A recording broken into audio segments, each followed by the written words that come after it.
mengenai merek dagang ya. Sebenarnya apa itu merek dagang? Iya, sebelum membahas lebih lanjut ya terkait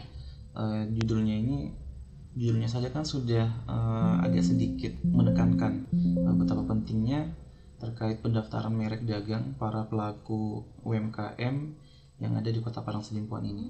Sebelum lebih lanjutnya itu, jadi merek itu begini, merek itu sebuah tanda yang membedakan barang atau jasa, di mana antara barang milik kita dengan orang lain. Nah, di sini itu merek itu baik berupa logo, nama, gambar, desain dan kombinasi lainnya antara pembeda kita dengan orang lain.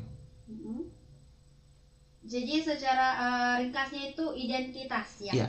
Betul sekali, identitas ya untuk rekan-rekan semua.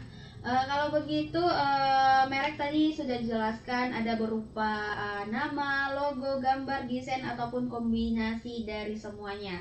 Nah selanjutnya itu untuk pentingnya pendaftaran merek dagang ini bagi pelaku UMKM di Kota Padang Sidimpuan, apakah ada dasar hukum yang mendasari ini? Oh ya, terkait dasar hukum mengenai betapa pentingnya mendaftarkan merek bagi para pelaku usaha UMKM yang di Kota Parang Sidimpuan ini, kita merujuk beberapa peraturan pemerintah terkait pendaftaran merek ini ya. Pertama kita lihat dari Undang-Undang Nomor 20 di tahun 2016 tentang merek dan indikasi geografis. Nah, di sana itu dijelaskan bahwa merek itu seperti saya katakan tadi di awal, itu berupa tanda nama, logo, huruf, angka, susunan warna ataupun bentuk, baik itu 2 dimensi, 3 dimensi, baik itu berbentuk hologram, suara, ataupun kombinasi yang membedakan barang atau jasa kita. Lebih kalau di dalam tanda kutip itu lebih ke identitas kita, pembeda kita dengan orang lain, seperti itu. Nah, selain itu ada juga di dalam peraturan pemerintah pengganti Ciptaker, yang dimana di dalam Undang-Undang Nomor 2 tahun 2022 tentang Ciptaker itu yang telah diamandemen sekarang ya. Sekarang sudah berganti ke Undang-Undang Nomor 6 tahun 2023. Nah, di sana juga dijelaskan tentang dasar hukum terkait pendaftaran merek bagi para pelaku UMKM. Kemudian ada di peraturan pemerintah di nomor 7 tahun 2021 tentang kemudahan perlindungan dan pemberdayaan koperasi usaha mikro, kecil dan menengah. Nah, di sana di regulasi sana itu dijelaskan terkait berapa pentingnya sih identitas kita, identitas jenis usaha kita dengan para pesaing kita, seperti itu. Jadi ini merek dagang ini memiliki fungsi yang sangat banyak ya. Tentu saja ini sebagai pengenal kita, identitas dari produk UMKM kita, dan juga bisa meningkatkan daya saing. Betul sekali ya. Betul. Oke, selanjutnya ini jenis-jenis merek ini apa aja? Oh ya, terkait jenis merek yang kita perlu ketahui itu ya, pertama ada namanya merek yang namanya itu merek dagang. Nah, kalau merek dagang itu sama seperti yang kita jumpai pada umumnya, seperti misalnya merek makanan, misalnya kayak Mighty atau Thai Tea yang seperti itu. Nah, di sana itu merek dagang itu baik berupa barang yang diperdagangkan. Kalau lebih spesifik itu barang yang diperdagangkan oleh seseorang ataupun berbadan hukum dia. Di sini itu untuk membedakan barang jenis usaha kita dengan kompetitor lainnya. Kemudian ada yang kedua namanya merek jasa. Nah, merek jasa ini digunakan untuk pembeda kita dengan jasanya. Kalau jasa ini lebih ke misalnya jasa-jasa travel seperti itu. Nah, kemudian yang ketiga ada namanya merek kolektif ya. Jadi merek kolektif ini merek yang dimana karakteristiknya itu memiliki sifat yang umum. Dia ini baik itu berbentuk mutu barang atau jasa. Nah, di sana pengawasannya itu akan diperdagangkan oleh orang ataupun yang berbadan hukum, seperti itu. Baik, terkait ini jenis-jenis merek ini ya, tadi sudah dijelaskan oleh Bapak Rahmat Hussein tadi. Ada 3 jenis merek-merek ya rekan-rekan. Yang pertama ada merek dagang, yang kedua ada merek jasa, dan yang ketiga adalah merek kolektif. Nah, yang paling banyak UMKM Kota Padang Sidimpuan ini sepertinya adalah yang lagi marak ya, merek dagang ya. Iya, betul sekali. Kalau misalnya ini merek dagangnya tentang keripik sambal contohnya, bisa didaftarkan juga itu. Iya, terkait seperti judulnya yang saya bawakan ya, betapa pentingnya penggunaan pendaftaran merek ini ya, pendaftaran merek terkait barang dagang kita. Kalau lebih spesifiknya itu lebih ke merek dagang, misalnya kayak seperti kakak bilang tadi ya, terkait merek dagang keripik sambal. Nah itu bisa banget karena kita tahu juga ya bahwa keripik sambal di Padang Sidimpuan ini mungkin bukan hanya 1-2 saja ya, hanya banyak mungkin beberapa kompetitor keripik sambal yang sama. Mungkin kan perbedaannya kalau dari segi jualan sama, dari segi garis besarnya yang diperjualkan kan singkong yang diberi sambal seperti itu, kalau kata kasarnya seperti itu. Nah mungkin dari segi yang membedakan itu mungkin lebih ke mereknya ya, dan misalnya bisa dibuat mereknya berlogo singkongnya, mungkin dibuat animasi seperti itu dalam bentuk 2 dimensi atau 3 dimensi seperti itu. Sekali ya, buatnya rekan-rekan yang mungkin juga seorang pelaku usaha ini bisa menginspirasi nih, kalau misalnya ada usaha keripik sambal misalnya, boleh didaftarkan sebagai merek dagang buatnya rekan-rekan semua ya.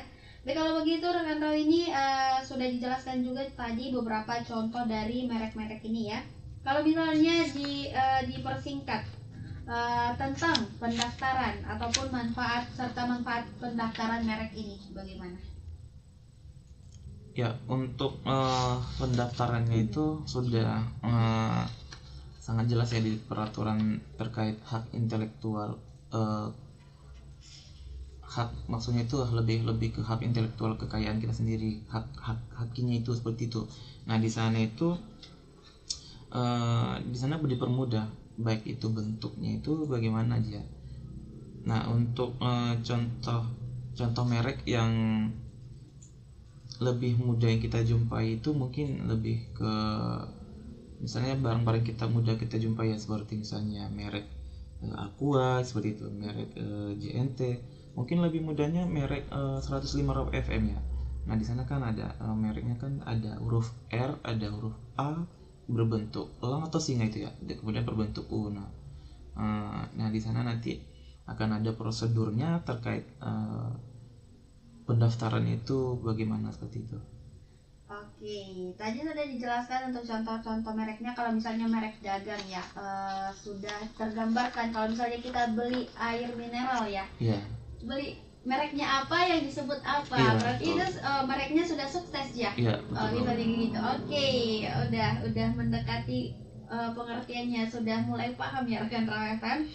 Oke, kalau begitu selanjutnya apa lagi nih yang mau disampaikan terkait ini? Ya, mungkin sebagian orang itu kan menganggap bahwa mendaftarkan merek itu emangnya apa sih manfaatnya seperti itu ya.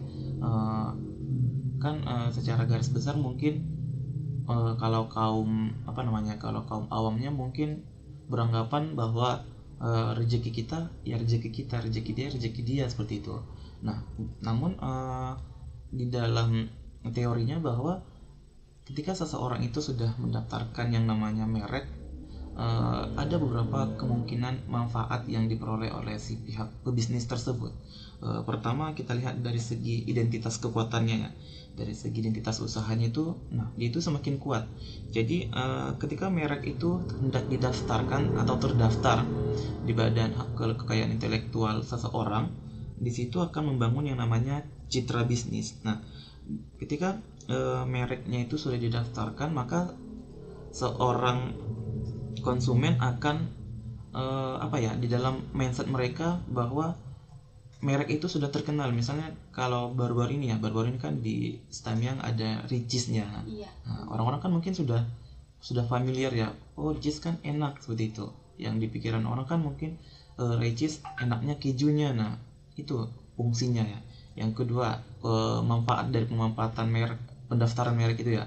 Yang kedua namanya manfaatnya itu perlindungan hukum yang kuat. Nah, ketika merek itu sudah terdaftar, nanti itu akan memberikan yang namanya hak eksklusif, di mana di sana akan memberikan bentuk perlindungan untuk melindungi akan usaha barang ataupun jasa kita di badan hukum seperti itu. Nah, kemudian yang ketiga ada namanya manfaat membuka peluang bisnis. Nah, di sana nanti ketika merek kita sudah terdaftar kemanapun, misalnya kita yang namanya membuka cabang, pasti orang-orang itu atau konsumennya, pada umumnya ya konsumen itu akan pasti tahu. Contohnya kayak Ricis tadi, kita aja kan di sini Ricis mungkin baru-baru ini kan, kalau orang-orang awamnya mungkin ibu-ibu rumah tangga kan belum tahu ya Ricis itu apa. Mungkin kalau anak-anak gadget sekarang kan sudah tahu Ricis, baik itu berseliweran di media sosial ataupun di Instagram atau TikTok seperti itu ya. Dan mereka itu sudah tahu bahwa Ricis itu enak gitu, sudah ada mindset mereka Ricis itu enak, apalagi minumannya ada lava vinnya seperti itu. Nah, kemudian manfaatnya ada juga, namanya manfaat eksklusif. Nah, jadi manfaat eksklusifnya itu ketika merek kita sudah terdaftar ya di Badan Hukum Hak Intelektual Kekayaan itu, nanti kita itu dapat mencegah ketika seseorang itu mengambil logo kita, identitas kita tanpa sepengetahuan kita. Nah, itu bisa kita gugat dia ke pengadilan seperti itu. Nah, kemudian ini masih lanjut yaitu di tindakan hukumnya. Nah, hampir sama hak eksklusifnya tadi. Ketika satu orang itu mengambil tanpa izin, kita itu bisa melaporkannya tadi. Nah, kemudian ini yang terakhir yang paling kalau dari segi fee-nya mungkin dapat dikategorikan kita itu ada keuntungan ketika merek dagang atau jasa kita sudah terdaftar ya di Badan Hak Kekayaan Intelektual. Nah, nanti di sana kita dapat yang namanya kompensasi. Nah, ketika seseorang itu dengan izin izin dia mengambil logo atau merek kita. Nah, di sana kita bisa memberi semacam royalti seperti itu. Nah, kita bisa menentukan misalnya ketika seseorang mengambil merek kita untuk keperluan iklan, kita bisa mematoknya dengan harga segini seperti itu. Nah, itu sih mungkin untuk manfaatnya ya ketika merek atau dagang kita sudah terdaftar seperti itu. Baik, tadi sudah dijelaskan oleh Pak Ahmad ya beberapa manfaat ataupun hal yang akan kita dapatkan, beberapa fee dari pendaftaran merek dagang pelaku UMKM ya. Baik, kalau begitu sepertinya kita harus jeda sejenak dulu. Buat rekan Raw semua, pastikan tetap di 105 Raw FM karena kita bakal balik lagi. Masih dari kawasan Jalan Jenderal Sudirman nomor 219, Kota Padang Sidimpuan 105 Raw FM, nyaman dan bersahaja dalam jangkauan. Dan rekan Raw masih bersama dengan Eno dan juga Bapak Rahmat Hussein Lubis SEMH. Dan dalam tema kita di malam hari ini adalah pentingnya pendaftaran merek dagang pelaku UMKM Padang Sidimpuan. Tadi di sesi pertama sudah dijelaskan mengenai apa itu merek, dasar hukumnya, jenis-jenis merek juga sudah disampaikan, dan manfaat mendaftarkan merek dagang ya rekan FM. Nah, selanjutnya di sesi kedua ini kita akan menyampaikan beberapa studi kasus maupun jumlah data UMKM di Kota Padang Sidimpuan. Namun sebelum ke situ ini nanti Pak Rahmat Hussein Lubis ini akan menyampaikan beberapa studi kasus tadi ya, sebelum lanjut ke closing statement kita karena durasinya juga sudah mendekati di akhir-akhir ya rekan FM.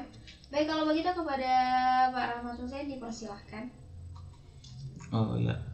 Kembali lagi ya terkait pendaftaran merek ini bagi pelaku UMKM di Kota Padang Sidimpuan. Jadi sebelum masuk ke studi kasusnya ya, kita lihat pertama bahwa berdasarkan data statistik Dinas Koperasi UMKM Kota Padang Sidimpuan, bahwa alhamdulillahnya pelaku UMKM Kota Padang Sidimpuan dari tahun ke tahun mengalami peningkatan pendaftaran merek, di mana jika kita lihat bahwa UMKM itu yang sudah terdaftar di Kota Padang Sidimpuan itu pertama dari dalam bidang passionnya ya, dimana dalam bidang passion tahun ke tahun mengalami peningkatan kemudian di UMKM dalam bidang pendidikan juga mengalami peningkatan, kemudian UMKM bidang otomotif juga mengalami peningkatan. Dan tidak perlu dibicarakan lagi apalagi terkait UMKM dalam bidang dagang ya, dalam bidang usaha. Nah, kalau dalam bidang usaha ini masih sedikit dikategorikan masih sedikit lebih rendah dibandingkan UMKM yang saya katakan tadi. Nah, makanya nanti perlu ditekankan kepada pelaku UMKM nanti ya untuk mendaftarkan merek mereka. Namun kita lihat sebelumnya emangnya studi kasus terkait merek ini emang pernah terjadi seperti itu ya? Ya pernah, mungkin teman-teman ataupun saudara-saudara yang ada di Kota Parang Sidimpuan mungkin pernah mendengar beberapa kasus ini. Yang pertama itu terkait kasus yang sekarang baru-baru itu kasus skincare MS Glow dengan PS Glow. Nah, di sana itu mereka itu mengalami yang namanya sengketa. Nah, di sana itu mempermasalahkan siapa yang pertama yang mendaftarkan merek itu, apakah si PS Glow atau si MS Glow. Nah, kemudian di sana pihak PS Glow itu menggugat pihak MS Glow terkait siapa pertama yang mendaftarkan merek itu. Nah, kemudian ada juga kemarin itu terkait sengketa merek sambal, di mana sambal 2 belibis dengan sambal pohon cabe. Nah, hampir sama sengketa skincare MS Glow dan PS Glow tadi. Di sana juga terkait saling menggugat siapa yang pertama yang mendaftarkan mereknya itu dan siapa yang sudah lebih dahulu seperti itu. Kemudian ada juga sengketa, mungkin teman-teman semuanya atau saudara-saudara semua yang ada di Kota Parang Sidimpuan pernah dengar juga ini kasus terkait geprek bensu dengan ayam geprek bensu. Nah, di sana juga sama, mereka itu saling menggugat, mereka itu saling beradu argumen. Yang pertama daftar itu saya, seperti itu. Sementara kedua belah pihak itu saling mengajukan kasasi kepada pengadilan negeri terkait mereknya itu siapa sih yang pertama mendaftarkannya gitu.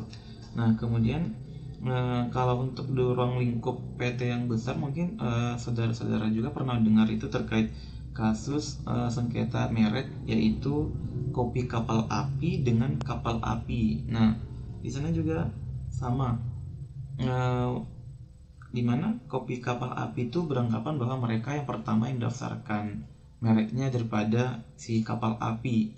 Nah, di sana makanya saya katakan lebih awal tadi sebelum masuk terkait pengertian merek itu bahwa di judulnya juga sangat ditekankan betapa pentingnya mendaftarkan merek terhadap industri kita, baik itu industri barang atau jasa kita, untuk membedakan ataupun memberikan perlindungan hukum terhadap produk kita yang akan hendak kita bangun usaha itu, seperti itu. Baik, terkait yang sudah disampaikan oleh Pak Ahmad tadi, dari studi-studi kasus tentang sengketa merek yang disampaikan tadi itu sepenting itulah merek dagangnya. Ya, sampai-sampai bisa melewati jalur hukum yang saya ingat itu pas geprek benz itu di tahun 2019, karena saya mengikuti Ruben Onsu ya. Itu merek dagangnya dimenangkan oleh Ruben Onsu dan adiknya ya. Oke, selanjutnya ini tentang tadi sudah disampaikan juga tentang sanksi pidana pelaku penggunaan merek dagang ya. Dan juga Pak Rahmat tadi juga sudah menyampaikan tentang UMKM di Kota Parang Sidimpuan pendaftarannya meningkat, kecuali di bidang apa tadi? Mohon maaf saya. Bidang perdagangan masih sedikit minim gitu. Oke, di bidang perdagangan. Padahal di bidang perdagangan ini yang banyak peluangnya. Iya, yang banyak peluangnya memberikan sektor perekonomian bertumbuh di Kota Parang Sidimpuan ini. Betul sekali. Tapi malah di bidang ini yang sedikit Oke, banyak pelaku usaha yang mungkin berada di bidang perdagangan, boleh yuk langsung saja didaftarkan merek dagangnya. Baik, masih ada yang ingin disampaikan sebelum kita ke closing statement? mungkin cukup ya, karena kan sudah saya katakan di awalnya bahwa mendaftarkan produk merek itu bukan hanya sekedar bukan hanya sekedar biar kita itu terkenal, tapi memberikan perlindungan hukum seperti itu. Baik, untuk melindungi usaha kita ya. Iya, betul. Oke, baiklah kalau begitu selanjutnya ini karena sudah mendekati akhir dan waktu juga sudah hampir ya mendekati formasi pukul 21 rekan Raw FM, kita sudah memasuki sesi terakhir di talk show bersama UIN Syahada Kota Padang Sidimpuan di malam ini. Baik, kepada Pak Rahmat Hussein boleh disampaikan closing statement berupa himbauan mungkin bagi para pelaku UMKM khususnya tadi yang paling rendah bidang perdagangan, boleh disampaikan Pak. Ya, mungkin sebagai penutup ya dari saya untuk para pelaku UMKM yang ada di Kota Padang Sidimpuan ya, saya cuman memberikan himbauan, mengingatkan bahwa kita semua itu merek itu bukan hanya sekedar nama ataupun logo ya, melainkan sebuah identitas yang dimana membedakan produk kita di pasaran dengan kompetitor lainnya. Nah, mungkin bagi para pelaku UMKM ya, mendaftarkan merek dagang itu merupakan langkah terpenting untuk melindungi hasil karya kita dan usaha kita, kerja keras kita yang telah kita bangun dari awal. Nah, mungkin dengan mendaftarkan merek, kita itu tidak hanya memperoleh yang namanya hak eksklusif atas merek tersebut, namun juga meningkatkan kepercayaan konsumen dan membuka yang namanya peluang pasar yang lebih luas guna nanti kedepannya tidak terjadi sengketa terkait klaim atas mengklaim bahwa produk kita itu telah dimiliki orang terlebih dahulu. Mungkin seperti itu sih kalau menurut saya. Baik, terima kasih untuk waktunya kepada Pak Rahmat Hussein Lubis dan rekan Raw FM.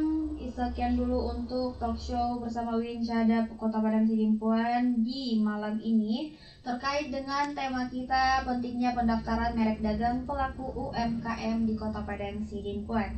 Dan ini sudah berakhir untuk sesi talk show kita. Dan rekan Raw FM selama 1 jam ke depan Reno akan memutarkan beberapa lagu pilihan untuk menghibur rekan Raw semua di malam hari ini. Dan akhir kata dari kita berdua, wassalamualaikum warahmatullahi wabarakatuh.